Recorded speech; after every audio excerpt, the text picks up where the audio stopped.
Hello again, Hawks. This is Mrs. Stryker and my daughter Nola here on the Deschutes National Forest to share fire ecology with you. This video is about the fire adaptations, especially as they relate to this ponderosa pine forest.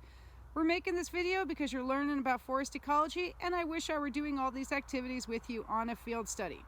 As I talk, Nola will show you examples of adaptations to fire on some native plant species. Plants that are highly adapted to fire, like many in our ponderosa pine forest, are called pyrophytes, or fire-loving. Say pyrophytes, everybody. Pyrophytes. Adaptations can help the survival of both an individual and the species. Let's look at some examples. Let's start with our ponderosa pine tree. Nola's standing here by a ponderosa pine tree, and she's showing us the thick bark.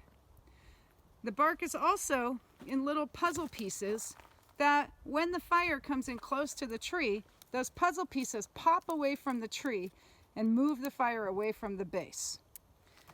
Ponderosa pines also have self-pruning limbs. So self-pruning limbs, these reduce ladder fuels and help keep fire on the ground and not up in the crown of the tree. So those branches are dead. That's by design. If you were looking at an older ponderosa pine, you wouldn't even see the dead branches. They would have already fallen away. These ones will eventually fall away. These adaptations are going to help this individual tree itself survive a low intensity fire. Of course, if it was a high intensity fire where the fire was burning really hot, all the bark could burn away and huge flames could climb up into the crown. So trees are one, but let's look at some other plant species to get an idea. Next, Nola's standing by a shrub.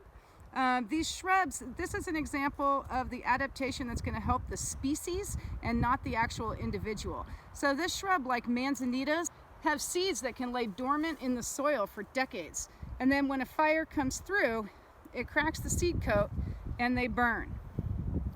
Next one, windborne seeds are going to help these little forb-like plants come in. Again, those are going to help the species. The seeds sit dormant for a while, and then the plant grows.